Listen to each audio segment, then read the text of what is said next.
That's the moment the Party for Socialism and Liberation says was inaudible in the critical incident video showing the police shooting that killed Adam Sykes.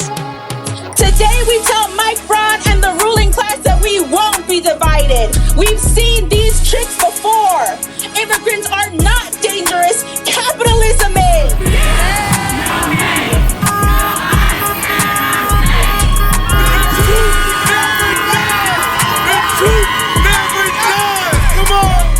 Welcome to Naptown People's Radio, a weekly podcast brought to you by the Indianapolis branch of the Party for Socialism and Liberation.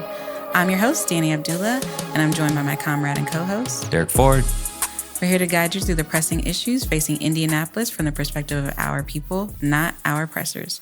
And as organizers involved in these issues, we're not just talking about the news, we're making it happen. So on today's episode, we're going to be hearing from Haki Shakur on the history of the new African movement, as well as what is currently happening in the Black struggle, which here at the Indy Liberation Center, we always keep center stage and work to move forward. So there are some fundamental differences in the socialist movement.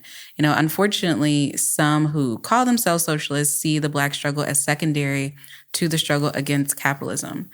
The Party for Socialism and Liberation, however, is very explicit in our understanding and knowledge that the socialist movement is not separate from the Black struggle.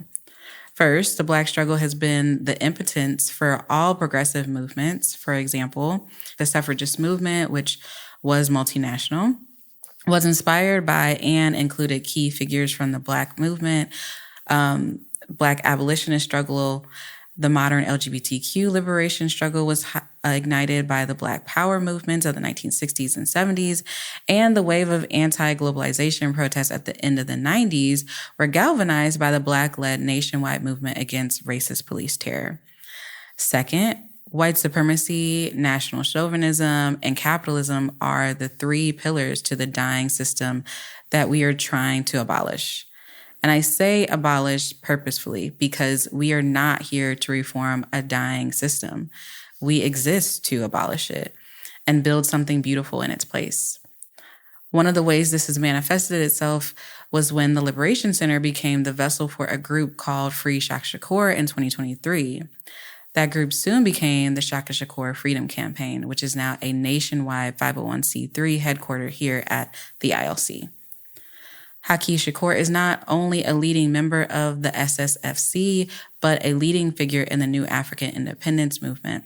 Now, before Haki educates us on the movement, we're going to hear from Derek and the Naptown Breakdown. What's going on this week, Derek? Well, thank you, Dani, for the excellent introduction. And I want to begin actually with the connection.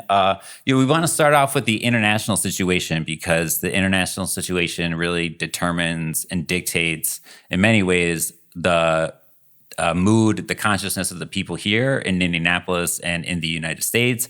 And because, as you said, so well in your introduction at the Liberation Center, we're fighting against national chauvinism, and that's this idea that the U.S. is somehow superior to all other countries or any country, really. One of the ways we see that degrade the movement really is like when. After 9/11, for example, right? When that nationwide police struggle that you were talking about was in many ways, and the globalization struggle were like clamped down because all of a sudden we're like all Americans, right? Mm-hmm. And we have to, unite around this really what is national chauvinism. So the main news in the world today, I think the most compelling is connected also to the Black struggle because it is where our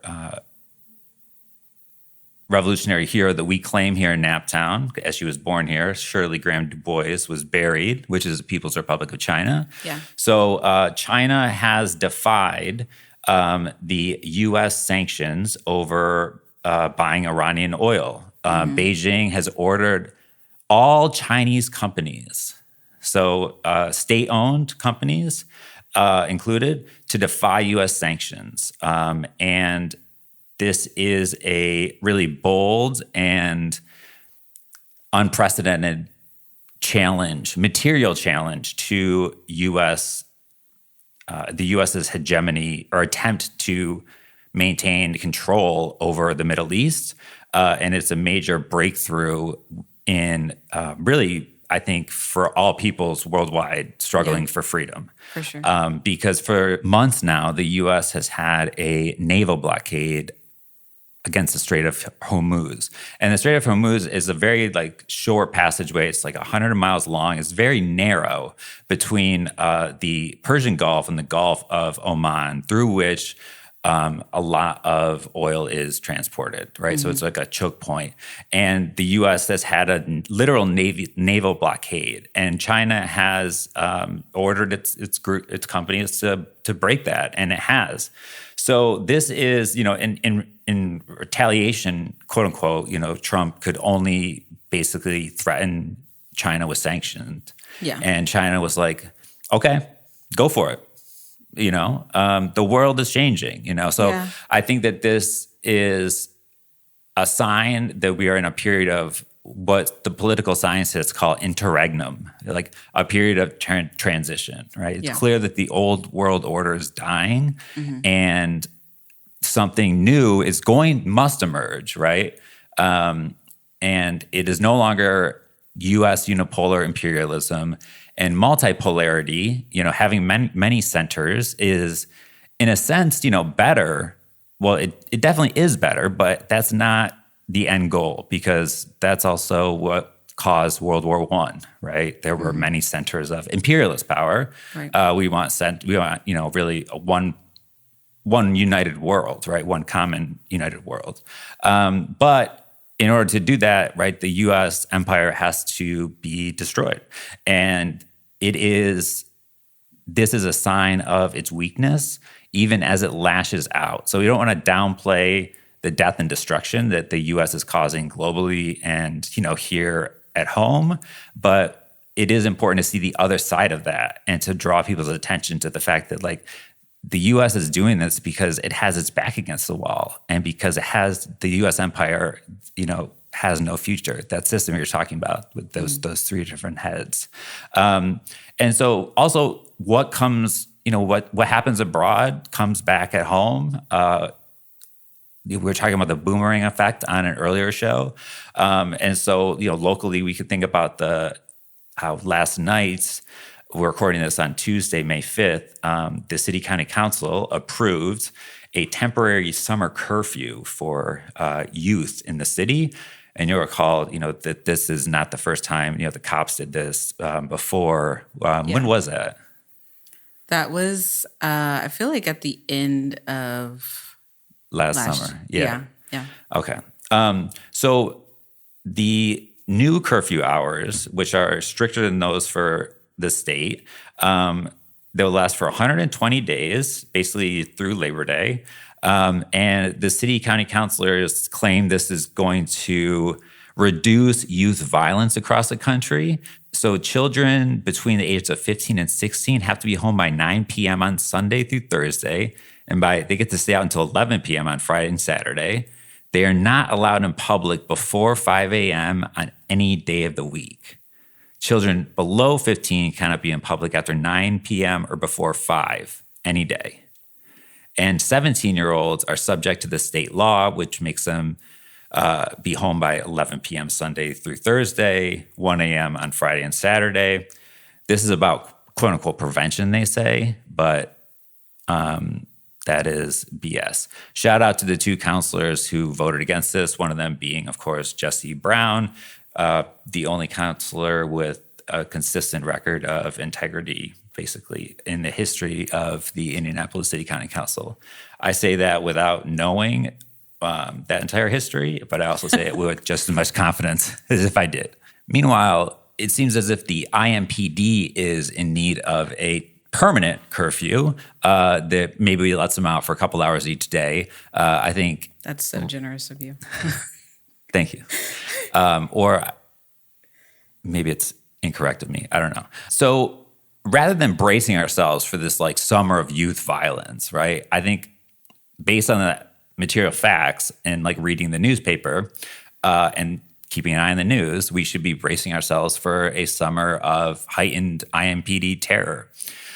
Because not only did we have the March 7th shooting downtown, in which the police, and we talked about this on the show before, the police arrested 2 black men who actually were heroes in the situation, as they were holding down and taking a gun away from a drunken 21-year-old white guy named Christian Bennell. On the last show, we were speaking about this situation and about how after the April 2nd press conference, where 2 of Thomas's loved ones bravely spoke out and corrected the IMPD's narrative that the media basically repeated, that ever since then, the IMPD's acts of brutality and I would say terror, for sure, have been accompanied by scrutiny in the mainstream media, and for good reason, right?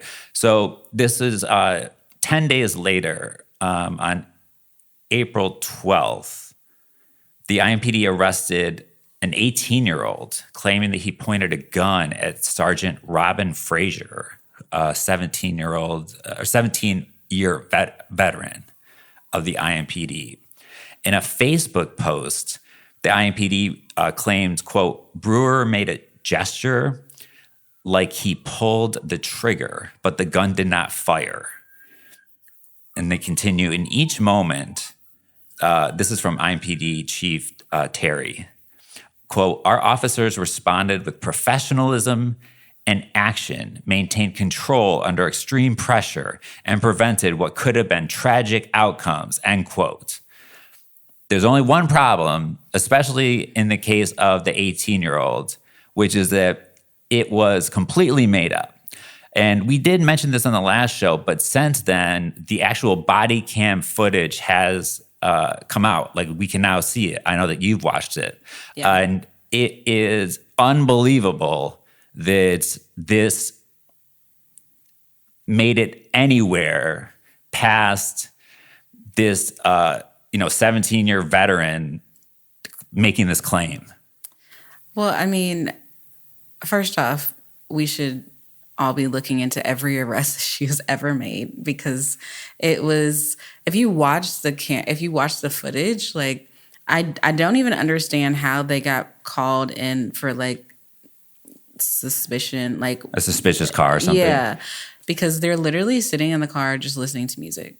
Like, they're not doing anything. They're just, their music is, and it's also like the music is like jazz or something. Like, it's like it's not like they were listening to like 2 Chainz. Shout out to 2 Chainz, nothing wrong with that. Yeah, but like, I like 2 Chainz. But like, it's not like they were listening to like, they weren't even listening to like rap music. Like, they were listening satanic, to like, heavy metal. They're just listening to like some like pretty like chill, calm music. It's pretty loud. And she comes up and she immediately draws her gun and she's like, don't move, right? And I'm like, he wasn't. He was just sitting there. And at no point did it look like he had a gun. Did it look like he was even like reaching for a gun? He did like try to adjust maybe his belt at one point. And I knew he wasn't going to die, but I could feel like my heart drop when he like was trying to adjust himself, because I knew she was gonna like, I was like, oh my God, she could kill him, just for like reaching for his gun. And he's still alive. I was like sick because as the video camera, like it keeps going, and the other cops come and she turns to this black woman officer, or I'm assuming she's a woman. She might not be. And it's like, yeah, he was pointing a gun at me, and the other cop was like, are you okay? And I was like, get out of here. I'm not supposed to cuss on here, but like, I was like, I was like sick. Like, this white woman does this white woman cop does these little crocodile tears of like, I feared for my life, and everyone is coddling her. And meanwhile, they were listening to like jazz. Yeah. Like, and it's like, yeah. This is a very interesting time, I think, to be alive. This is the only time I've ever been alive. Well, never mind. We're not going to get into reincarnation. Well, thank God. We're not going to get into reincarnation today. But Maybe on another episode. Maybe we already have in a past life. Let's just leave it at that. Oh my God. This is not me and Derek's first time together. I'll put it that way. But like, this is such an interesting time to be alive because we are really witnessing so much rapid change. Like you're talking about China and China being like, all right, like come at me. Yeah, you know, like that, which is amazing, which is like honestly fire. And we are witnessing even like mainstream media questioning IMPD, and like there's so much rapid change. Like the people, and not just the people of the United States, but the people worldwide are like sick of this, sick of the United States being the nicest, most tame way I can put it is like being bullies and going on these like wild, like genocidal campaigns, Yeah. kidnapping presidents of other countries. like, and the rest of the world is like, yeah, we're not going to keep doing this. We're not going to keep giving into this. And I mean, if you know anything about like the cycle of abuse, like eventually you have to like, well, you can either stand up for yourself or you can, you know, be crushed under it. But that's another episode. But like, and the world is like trying to stand up for itself, you know, not just like outside of the US, but also inside of the US. And it's a very like beautiful thing to see. It's also like sometimes can be a little scary, but it's an amazing thing to be able to witness this, you know, because there's so many revolutionaries who came before us who were not able to see this happen. We're not able to see the fruits of their labor. And the fact that like we are seeing this moment is like amazing. Yeah. And not only seeing it, but being active participants in it. Yeah. And I think that's what, because as you're saying, it can, you know, it is scary, right? Like it's, I mean, and it's tragic. I mean, there's tragedy, you know, just the genocidal campaign against the Palestinians has been going on for over 2 years. But here's the thing. The U.S. and Israel still haven't obtained their objectives. Yeah. The Palestinian resistance lives on. Yeah.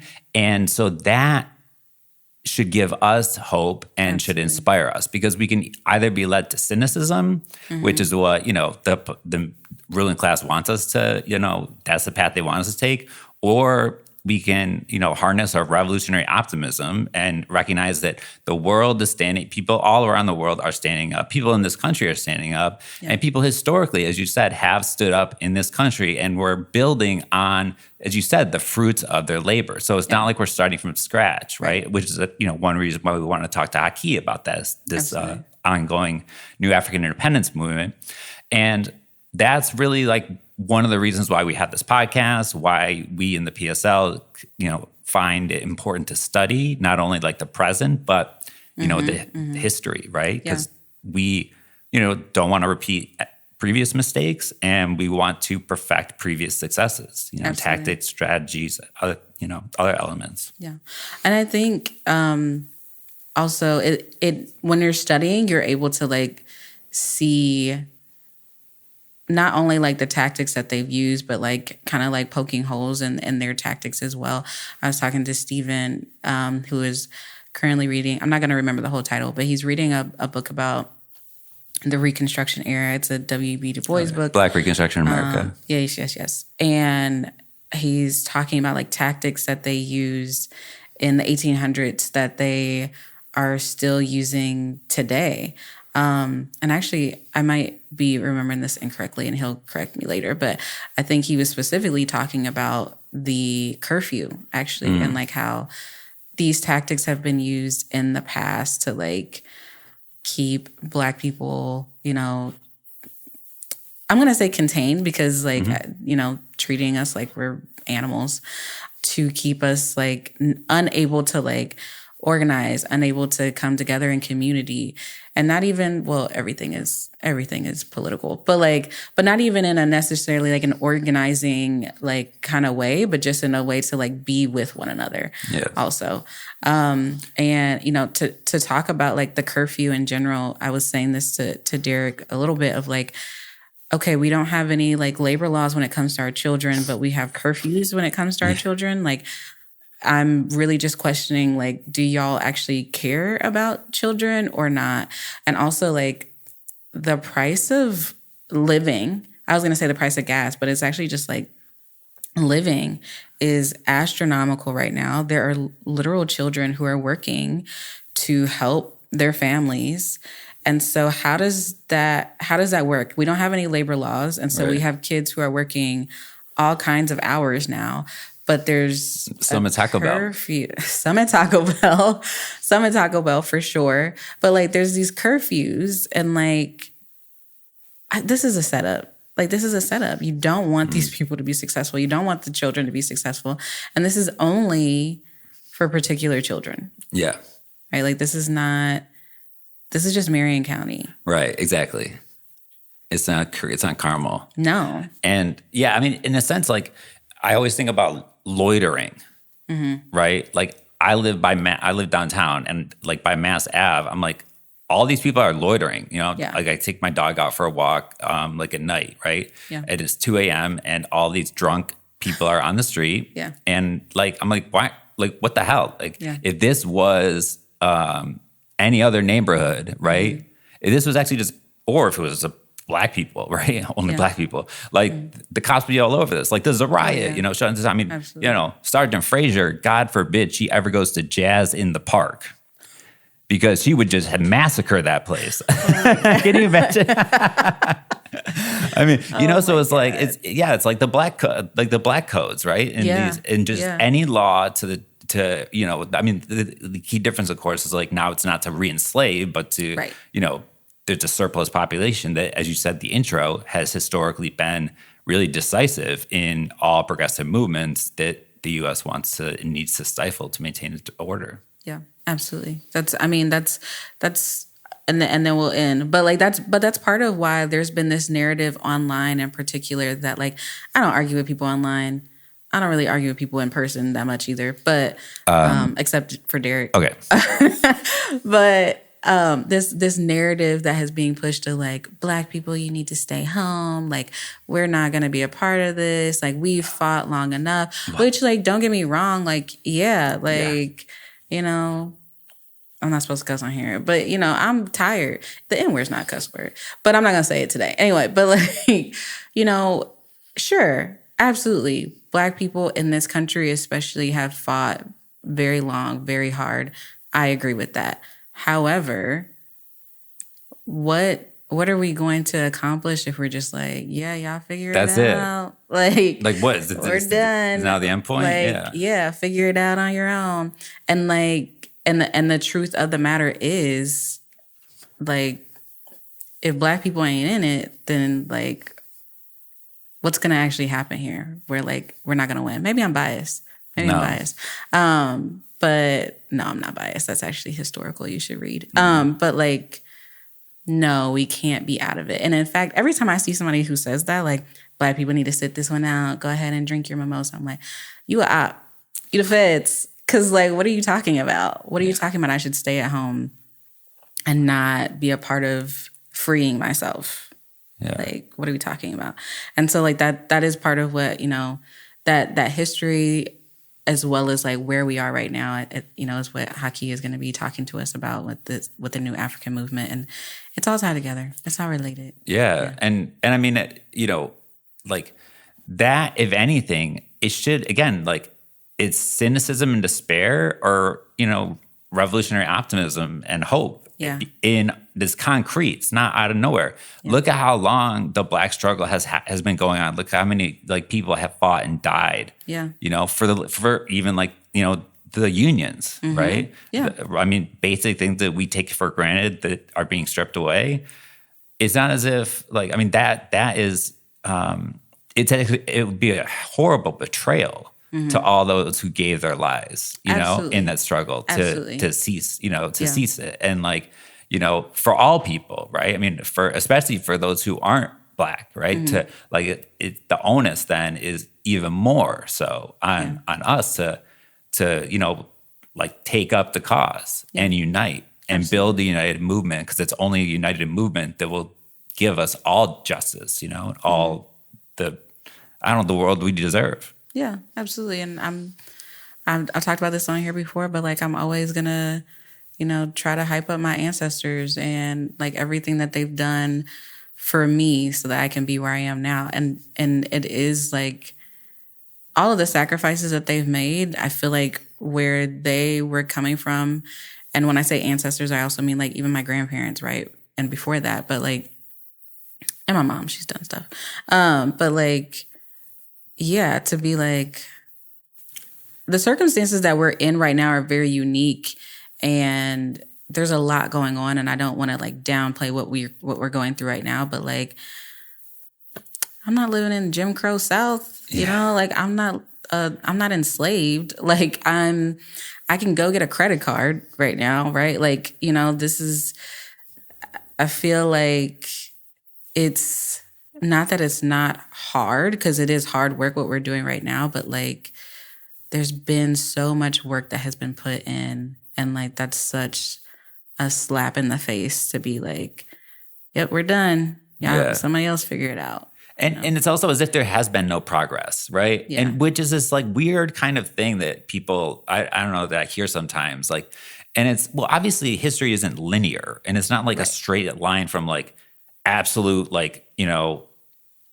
I don't know, misery or whatever, you know, up towards absolute, I don't know, abundance and happiness, right? Yeah. I mean, in fact, for most of human history, we like lived together or died together. Yeah. We ate together or starved together, right? Yep. Like we lived we didn't have classes, you know?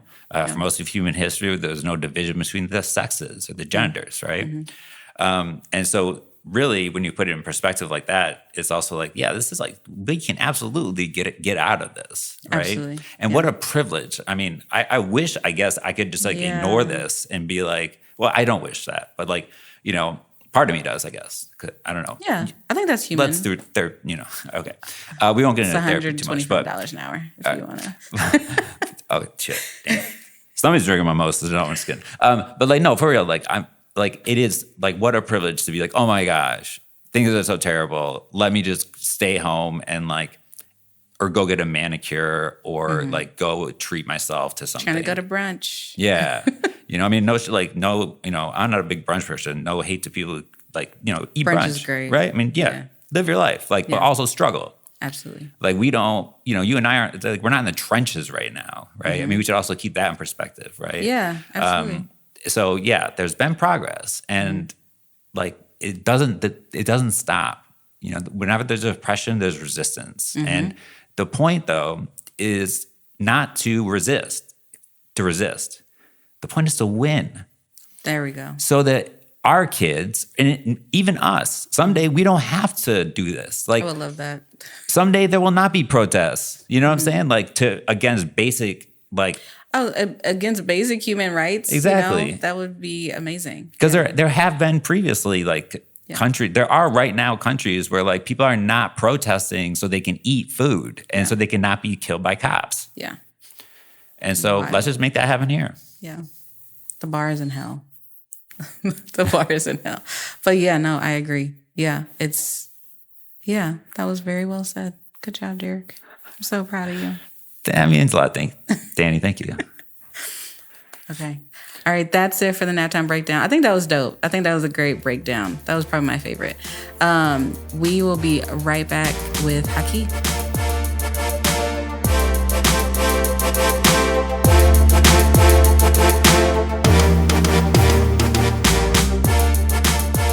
And we're back on Naptown People's Radio. Today we are honored to be joined by Haki Shakur, who is the national spokesperson for the Provisional Government of the Republic of Afrika.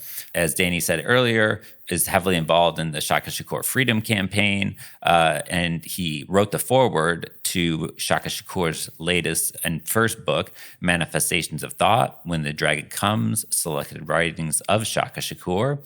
And so to engage in a dialogue about the New African independence movement, the Republic of Afrika, both its legacy, its origins, how we can carry it forward today, really, who better to be joined by, Haki Shakur, the national spokesperson for the RNA. So, Haki, I don't know if you want to take it from there. Well, yeah, I'll just piggyback off what you said. My name is Haki Shakur of the August 3rd Collective. That's another formation of the New African Independence Movement. I was the national spokesperson of that as well, which was founded by Haki Shakur and other elders of the prison movement out in California. This formation was started around, the 90s, going into like the early 2000s. And I became the national spokesperson around 2010. I'm also the, a part of the, New African Independence Movement, which is another formation called NARN, which is the New African Revolutionary Nationalists. That is also another formation that was formulated out in California. But I'm also a student of my mentors, Dr. Matulu Shakur and also Haki Shakur. This is how I became introduced to the New African Independence Movement and the Provisional Government of the Republic of New Africa, basically through these two esteemed individuals, now ancestors of the movement. Also, I've done work with other organizations within the New African Independence Movement, like the Malcolm X Grassroots Movement, George Jackson University, and several other organizations as well to advocate for the freedom of political prisoners and prisoners of war across this empire of the United States of America. And I also do a lot of work within, research and historian work on our struggle as New African people here in the United States of America and things of that nature of our historical struggle. Yeah, I forgot to mention that. He's like a foremost, not first and foremost, but a very important historian of this movement.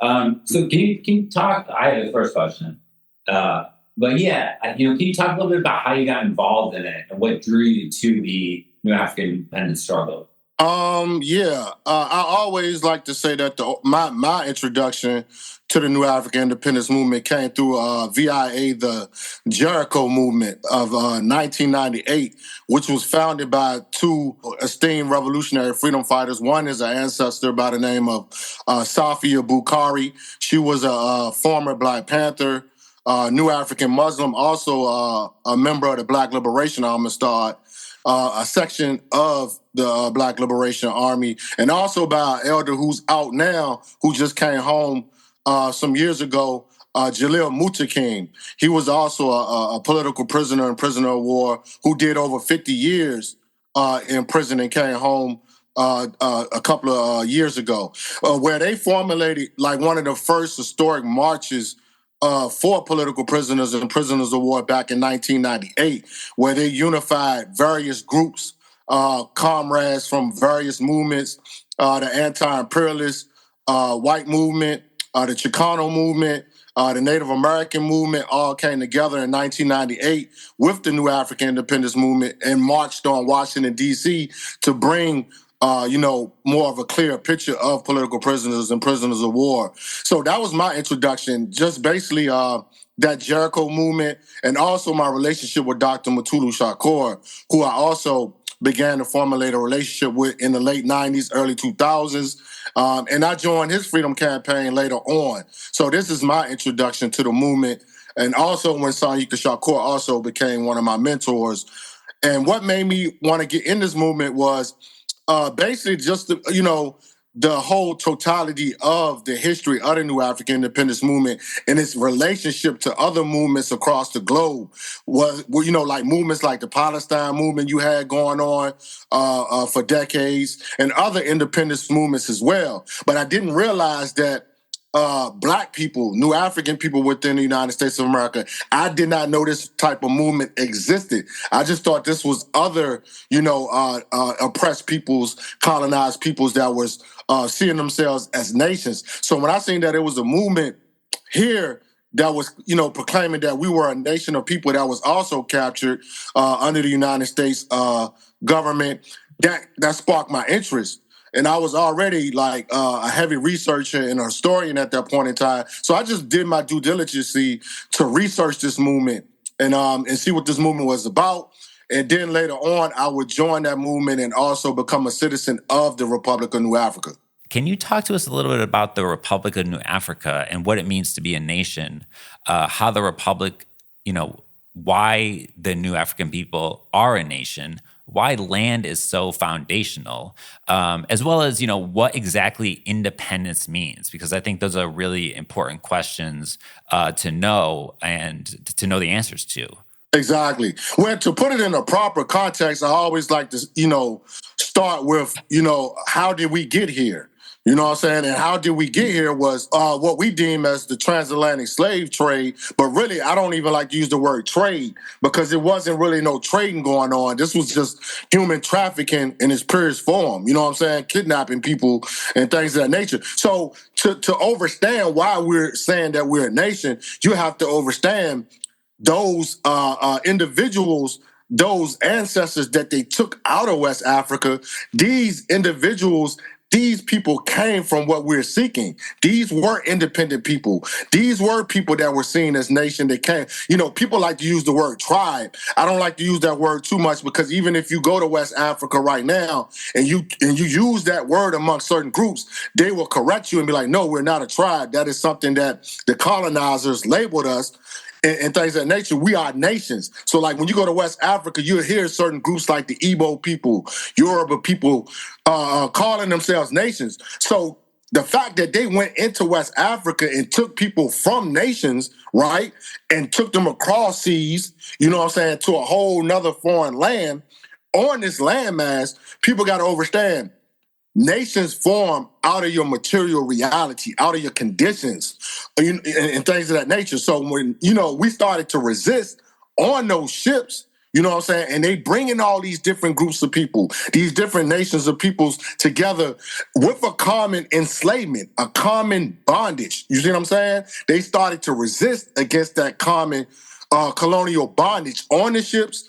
When they got on the landmass, when they started to group these people together, you got to realize these are people that started to formulate and to become a new people because we have the same struggle, the same, we started to speak the same tongue, even though it's not our original tongue. We started to speak the colonizers' language, so that's a common language. And we were kept in a common territory, which is the Deep South, the Upper South. So we have all the things that formulate the definition of a nation: land, language, culture, right? And out of that culture was resistance.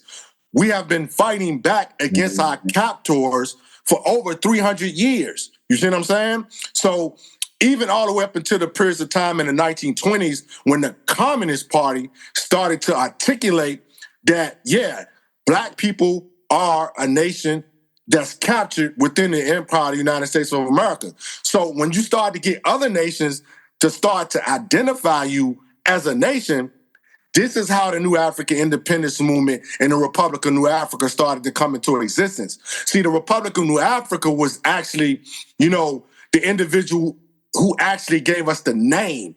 They named the territory.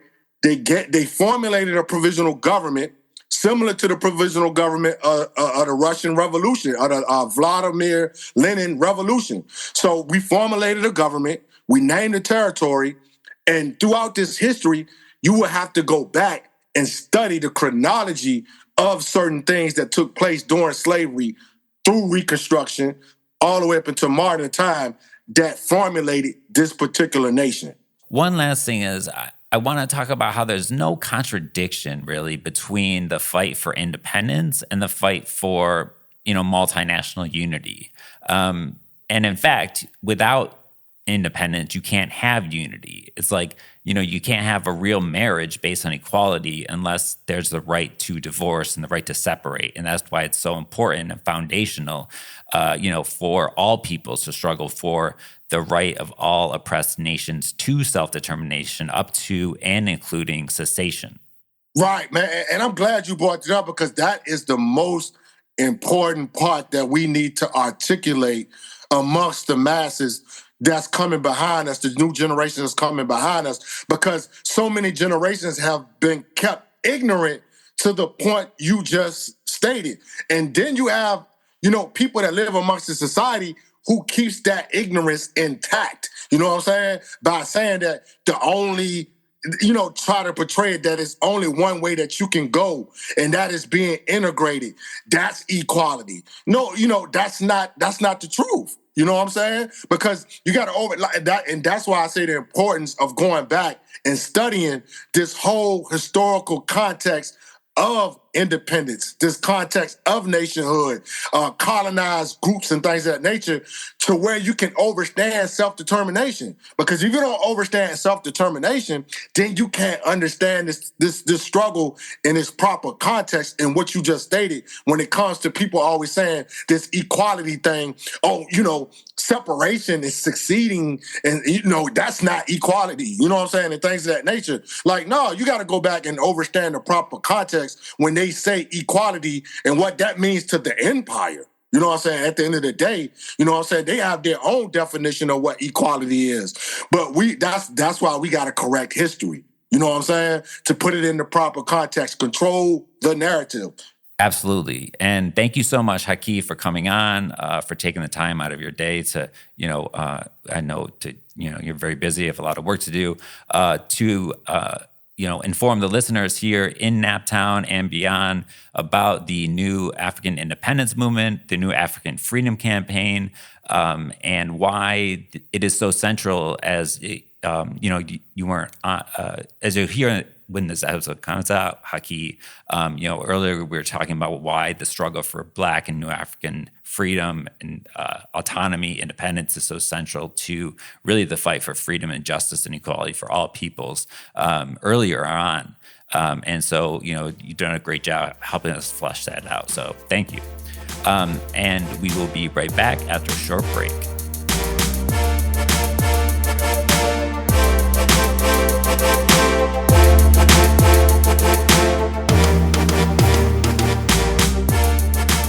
Welcome back to Naptown People's Radio. Hopefully everyone enjoyed that interview from Haki. I was telling this to Derek, but every time Haki speaks, I should probably meet Haki one day, but every time Haki speaks, every time I watch an interview or I just hear him speak or whatever, I'm always like, man, like he's a phenomenal speaker. He does such a great job of explaining things and breaking things down, and very similar to Shaka, actually, and not making you feel like you were dumb for asking the question or that you didn't know that. He's a great educator. I was actually just thinking that. I was like, but you can really tell he spent time with Shaka. Yeah, actually, you can. Like, that they have spent a time together, that they are comrades, because Haki does such a phenomenal job every time I hear him speak. So follow the New African Freedom Campaign on Instagram.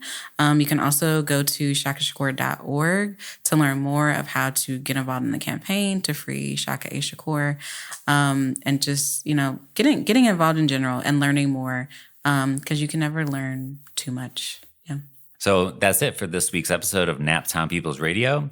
If you learned from the show, were inspired by it, or just enjoyed it, please leave a comment and pass it along to others. We are not paid to do this, and the entire Liberation Center is based on volunteer labor and community donations. So you can support the show, the center, the party, or any of the member groups at the center by visiting indyliberationcenter.org/support. The road ahead is long, but we walk it together. Study with your comrades, build with the community, and always remember, theory without action is paralysis, but action without theory is chaos. Once again, I'm your host, Derek Ford, here with my comrade and co-host, Dani Abdullah. Stay dangerous, stay disciplined, and stay in the struggle. We say all power to the people. That means that we are our own liberators. We don't depend on nobody else. We depend on ourselves. And we take responsibility for ourselves. And therefore, we step up for our organization. Those that have proven by their actions and their practice that they represent for us. All power to the people in peace. Collaboration. Like, we act as if there's a scarcity of rights. If gay people get rights, women can't have rights. But that's not true. A victory for one is a victory for all. As Dan's just saying, And you talk about people being fearless in the face of whoever there is. They don't care. To the Liberation Center, I would say, this is what we need.